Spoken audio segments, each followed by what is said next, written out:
Να είμαστε πάλι σε αυτό το άνετο λεωφορείο των 17 ωρών. Το παίρνουμε ανάποδα και πάμε να γυρίσουμε από Ζωρίτο στη Μάνκορα και μετά στην Πιούρα, την πόλη όπου ξεκινάει αυτό το λεωφορείο. Αυτό το λεωφορείο μας άφησε στη Λίμα, την πρωτεύουσα του Περού, στην οποία δεν θα αναφερθούμε σε αυτό το βίντεο. Από την Λίμα πήραμε ένα άλλο λεωφορείο και κατευθυνθήκαμε προς Πίσκο, μια πόλη με πληθυσμό 105.000 κατοίκους. Πίσκο λέγεται και το εθνικό του ποτό, το οποίο είναι ένα άχρωμο ή κιτρινοπό έως και χρυμπαρένιο απόσταγμα που παράγεται σε ηνοποιητικές περιοχές του Περού και της Χιλής. Πήρε το όνομά του από το ομώνυμο λιμάνι στο νότιο Περού. Μείναμε σε αυτό το δωμάτιο, το οποίο κόστιζε 17 ευρώ τη μέρα. Δεν θα πούμε πολλά για το Πίσκο. Οι γενικές μας εντυπώσεις είναι πως είναι μια ζωντανή παραθαλάσσια πόλη. Η παραλία δεν ήταν πολύ καλή, διότι είχε φύκια και σκουπίδια, αλλά εκεί συναντήσαμε φώκες στην άμμο. Έχει αρκετά καλή θερμοκρασία όλο τον χρόνο και δεν βρέχει σχεδόν ποτέ. Από το Πίσκο υπάρχει επιλογή του κολεκτίβο για να φτάσει στην Παράκα, το οποίο κοστίζει 5 soles το άτομο, αλλά εμείς πήραμε το τουκ-τουκ, το οποίο κάνει 18 λεπτά για να φτάσει και κοστίζει 25 soles και για τους δύο μαζί.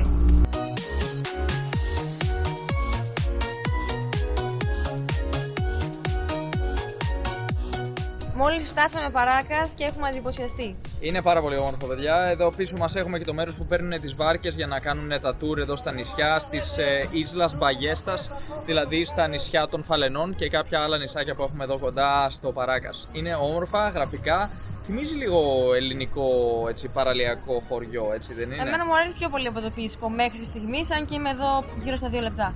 Ναι, είναι πολύ όμορφα, έχουμε πολλά μαγαζάκια, φαίνεται να έχει κίνηση, έχει τουρισμό δηλαδή και έχει πολλούς που προσφέρουν tour στον δρόμο, σου λένε για γουρούνες, για μαξάκια, για βαρκούλες, για πολλά. Ενιδρία, έχει διάφορα ναι. tours. Έχει ένα πάρκο κιόλας με, πώς το λέμε, με φουσκωτά, ένα, πώς το λέμε, water park. Έτσι, έχει ένα water park μέσα στη θάλασσα, φαντάζομαι είναι πιο πολύ για παιδιά. Εντάξει, δεν πειράζει. Οπότε εμείς δεν θα πάμε. Παρόλο που θέλω πολύ να πάω, αλλά δεν θα πάμε γιατί έχουμε λίγο χρόνο μας. Έχουμε λίγο χρόνο, θα το αφήσουμε εκεί. Το Παράκας είναι ένας από τους πιο δημοφιλείς παραθαλάσσιους προορισμούς του Περού.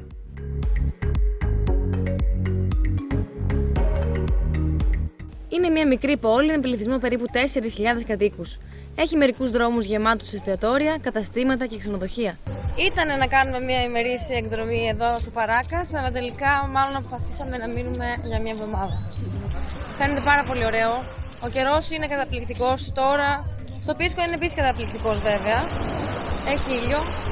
Και εδώ φαίνεται πολύ πιο ωραία η θάλασσα. Στο Πίσκο έχει φύκια. Ενώ εδώ είναι καθαρή ακτή όλη αυτή εδώ πέρα. Και έχει μαγαζάκια, έχει φοίνικες, έχει water park εκεί πέρα μέσα στη θάλασσα.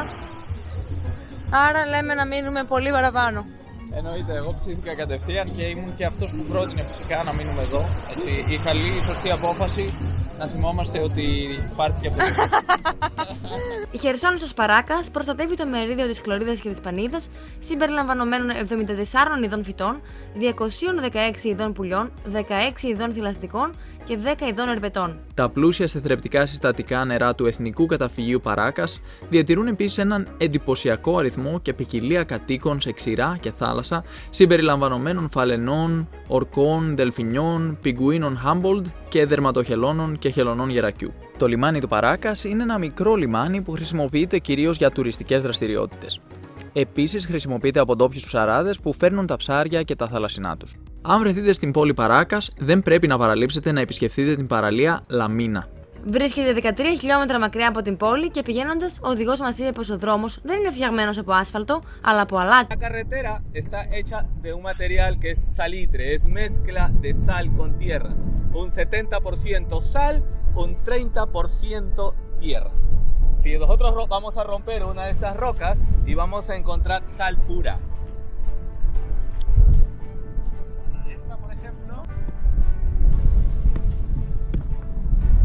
y vemos que tiene esta mezcla de sal con tierra. Wow. Es mezcla de sal con tierra.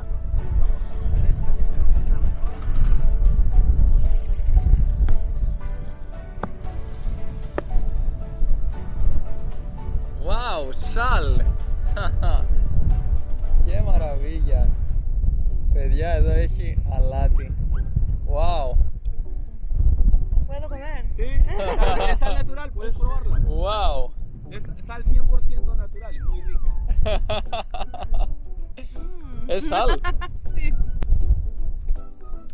Y es una sal muy rica. Cuidado, Αλάτι, cuidado. Η παραλία Λαμίνα είναι μια εξαίσια παραλία στο Εθνικό Καταφύγιο Παράκας. Πριν φτάσουμε στην παραλία Μίνα, έχουμε αυτή την υπέροχη παραλία που λέγεται Playa de Arena Roja, που σημαίνει η παραλία της κόκκινης άμμου. Και έχει όντως κόκκινη άμμο. Όντως έχει κόκκινη άμμο. Μας θύμισε λίγο την παραλία με την Red Beach, μάλλον που τη λέμε στη Σαντορίνη. Βασικά έχουμε και στη Βραζιλία Red Beach και στη Σαντορίνη Red Καλά, Beach. όλες Είναι τις συνηθισμένο. Αλλά ναι, είναι πολύ όμορφη πραγματικά και έχουμε και άμμο κόκκινη, αλλά και έχουμε χρώμα στους βράχους απέναντι επίσης κόκκινο, και έτσι έχουμε λοιπόν ταιριαστεί άμμο με τους βράχους. Γι' αυτό και το όνομα.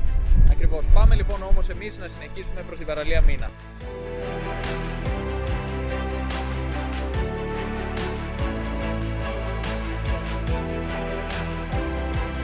Έχει άπειρο κόσμο στην παραλία της Μίνας και έχουμε πληροφορηθεί ότι το νερό είναι λίγο κρύο. Φτάσαμε λοιπόν, παιδιά, στην παραλία Μίνα. Είναι μία από τις πιο όμορφες εδώ στην περιοχή του Παράκας και πληρώσαμε 11 σόλ το άτομο για να μπούμε στην ρεζέρβα, για να φτάσουμε ουσιαστικά σε αυτή την παραλία που βρίσκεται μέσα στη ρεζέρβα, και πληρώσαμε επίσης 40 σόλ για ένα ταξί για να μας φέρει και τα βγει άλλα 40 σόλ για να γυρίσουμε Παράκας. Εδώ η θάλασσα είναι κρύα αλλά όμορφη. Έχει πολύ κόσμο που μαζεύτηκε εδώ για να κάνει μπανάκι. Είναι Παρασκευή.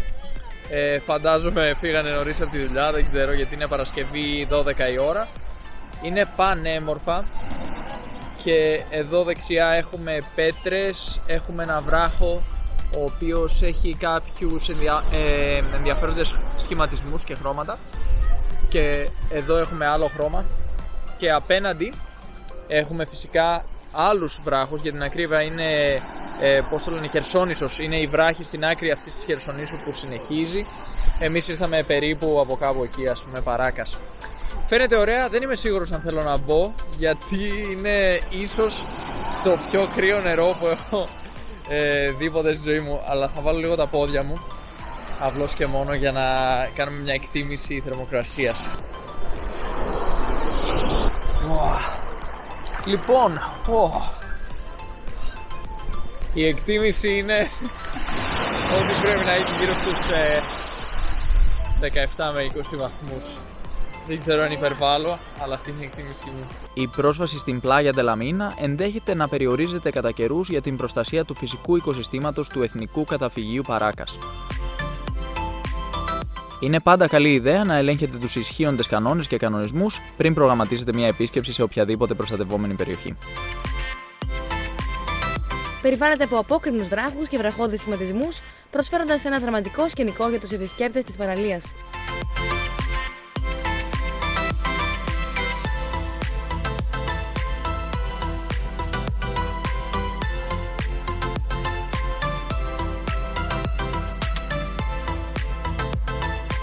Λοιπόν, μια πολύ ωραία παραλία, ίσως η πιο ωραία που έχω δει εδώ στην Περού. Εγώ είμαι σίγουρη ότι είναι η πιο ωραία που έχω δει εδώ στο Περού. Δεν μπήκαμε στο νερό βέβαια, είναι παγωμένο το νερό. Το νερό είναι κρυό αλλά πεντακάθαρο.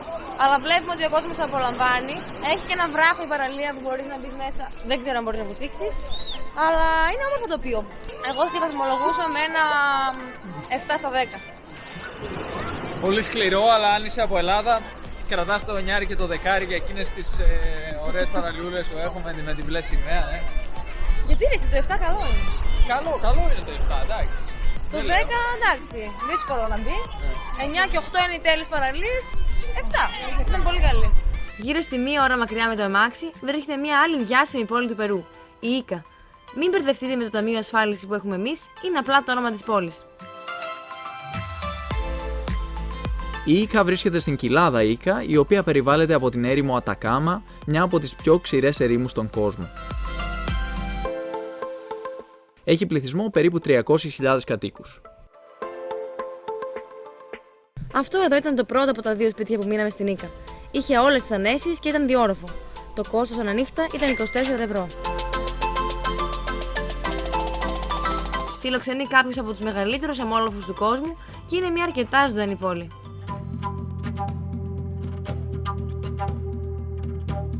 Από εδώ, πολλοί αποφασίζουν να επισκεφτούν τις γραμμές Νάσκα, οι οποίες είναι μια ομάδα γεωγλυφικών φτιαγμένων στο έδαφος της ερήμου Νάσκα. Δημιουργήθηκαν μεταξύ του 500 π.Χ. και 500 μετά από ανθρώπους που έκαναν βαθουλώματα ή ρηχές στο μέσο πάτωμα της ερήμου, αφαιρώντας βότσαλα και αφήνοντας εκτεθειμένη βρωμιά διαφορετικού χρώματος. Πολύ κοντά στην Ίκα βρίσκεται η όαση της Χουακατσίνα. Είναι μικρή, με μόνο περίπου 100 μόνιμους κατοίκους.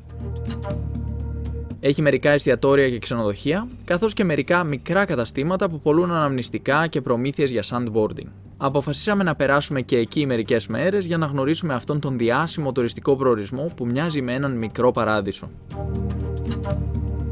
Μείναμε σε ένα απλό ξενοδοχείο, το οποίο όμως είχε πισίνα και βρισκόταν ακριβώς απέναντι από την φυσική λιμνοθάλασσα της Χουακατσίνα. Πολλοί επισκέπτες βρίσκουν το περπάτημα γύρω από την όαση της Χουακατσίνα ως μια απολαυστική εμπειρία. Το καταπράσινο τοπίο και η γαλήνια λιμνοθάλασσα προσφέρουν μια όμορφη αντίθεση με το γύρο τοπίο της ερήμου και υπάρχουν πολλές ευκαιρίες για να τραβήξετε καταπληκτικές φωτογραφίες. Επιπλέον, η πόλη είναι γνωστή για την χαλαρή της ατμόσφαιρα, καθιστώντας την ένα ευχάριστο μέρος για να περάσετε λίγο χρόνο περπατώντας και απολαμβάνοντας το τοπίο. Εκεί δώσαμε και μια συνέντευξη στο κανάλι Open TV, κατά την οποία μιλήσαμε για τα ταξίδια μας στην Λατινική Αμερική. Για να ανέβεις στους συγκεκριμένους αμόλοφους πρέπει να πληρώσεις 360 σολ, που είναι περίπου 90 λεπτά.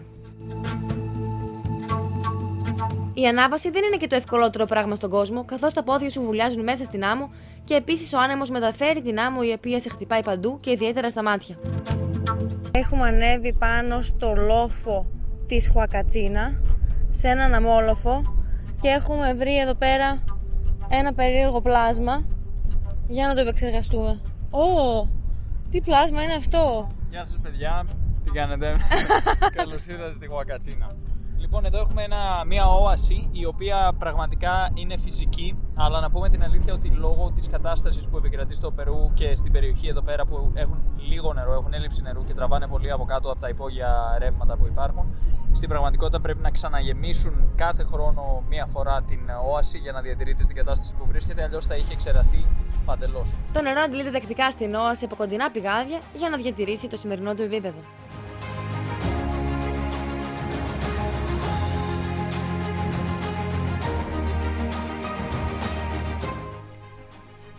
Όπα! Wow! Τι γίνεται εδώ? Εδώ βλέπουμε την έρημο της Χουακατσίνα και την όαση της Χουακατσίνα. Νάτι!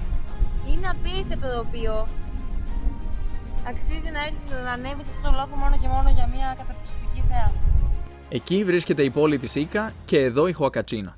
Όπως καταλαβαίνετε, η πόλη και αυτός ο μικρός παράδεισος βρίσκονται πολύ κοντά. Μπορείς να κάνεις διάφορες δραστηριότητες όπως sandboarding ή tour με αμαξάκια buggy πάνω στους αμόλοφους. Στη λίμνη μπορείς να κάνεις θαλάσσιο ποδήλατο και σανίδα stand-up paddle. Εκεί λοιπόν έχουμε τη λιμνούλα, κάποια κτίσματα γύρω από τη λιμνούλα και το υπόλοιπο είναι απλώς άμμος και αμόλοφοι. Και μερικοί άνθρωποι και ένα παιδάκι που πετάει χαρταετό, αγνοήστε το αυτό. Πέραν αυτού όλο το υπόλοιπο είναι φύση. Φύση, κάποια αμάξια εκεί κάτω, κάποιοι που πουλάνε τις υπηρεσίες τους με σανίδες για να κάνεις sandboard και λοιπά. Απ' την άλλη μεριά να πούμε ότι υπάρχει ένα σκουπιδαριό εδώ, μαζεύεται το σκουπιδαριό φυσικά επειδή φυσάει πολύ και έρχεται εδώ, και πιο πέρα τα κτίσματα της Ίκα που από εδώ για κάποιο λόγο μοιάζουν σαν φαβελόσπιτα, να πω την αλήθεια, έτσι όπως είναι χτισμένα. Και επιστρέφουμε για να κλείσουμε με αυτό το περίεργο πλάσμα που έπεσε και μάλλον έχει μπει όλη άμμο στα μάτια του. Και όχι μόνο στα μάτια μου. Φαγητό μέσα στο ξενοδοχείο μας που έχει και εστιατόριο στη Χουακατσίνα. Παγγέλη με λαχανικά και τσιτσαρρόν από κολόπουλο. Φαίνεται πεντανόστιμο. Πάμε να το αποδείξουμε. Εγκρινείς.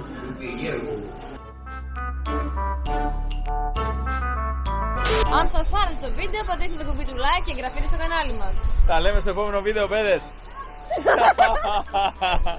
Ανεβαίνουμε με τόση δυσκολία πάνω σε αυτόν τον αμόλοφο και αντί να απολαύσουμε την καταπληκτική θέα με τη μία, τι βρίσκουμε πάνω? Να μην το πω. Περιτώματα κολλημένα πάνω σε ένα χαρτί το οποίο ήταν υπτάμενο και με κυνηγούσε. Κακό χαρτό. Το έθαψα για να μην την πατήσει. Να μην την πατήσει, τέλος πάντων, να μην πατήσει κανέναν άλλον αυτό το χαρτί. Το επεισόδιο πρέπει να ολοκληρωθεί, δεν έχουμε αρκετό υλικό. Μόλις το αρχίσαμε. Οπότε πρέπει να πούμε βλακίες. Άρα τώρα θα αρχίσουμε να λέμε βλακίες. Λοιπόν, πώς λέμε άμμο στα ισπανικά? Αρένα. Μου έρχεται να κάνω μια βουτιά στη λίμνη, αλλά απαγορεύεται. Έχεις να επισκεφτεί τίποτα? Δεν απαγορεύεται για τα ψάρια, οπότε θα την ντύσουμε ψάρια και θα την πετάξουμε μέσα. Βασικά μοιάζει με γοργόνα λίγο, άρα μπορεί να μπερδέψω τους υπεύθυνους και να με αφήσουν να μπω μέσα. Μισή μέσα, μισή έξω. Ποιο μισό θα είναι μέσα? Το μισό που είναι ψάρι. Όταν το drone σου έχει πρόβλημα, αλλά εσύ αποφασίζεις να το πετάξεις ούτως ή άλλως.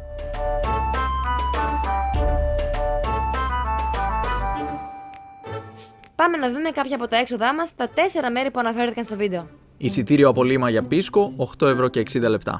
Διαμονή στο Πίσκο, 17 ευρώ και 70 λεπτά. Διαμονή στο Παράκας, 23 ευρώ και 30 λεπτά. Διαμονή στη Χουακατσίνα, 21 ευρώ και 80 λεπτά. 2 Πίσκο Hour σε Happy Hour κόστησαν 4 ευρώ και 90 λεπτά. Ένα μπέργκερ κόστησε 1 και 85. Ένα μπέργκερ με αυγό αντί για κρέας κόστησε 1 ευρώ και 11 λεπτά. Η πρώτη διαμονή στην Ίκα κόστησε 24 ευρώ, ενώ η δεύτερη 20 ευρώ και 60 λεπτά. Εισιτήριο για να μπούμε στους αμόλοφους, 90 λεπτά. Μεσημεριανό μενού για 2 άτομα στο Πίσκο, 4 ευρώ και 93 λεπτά. Συνηθισμένη ταρίφα για μοτοτάξι, 1 ευρώ και 20 λεπτά.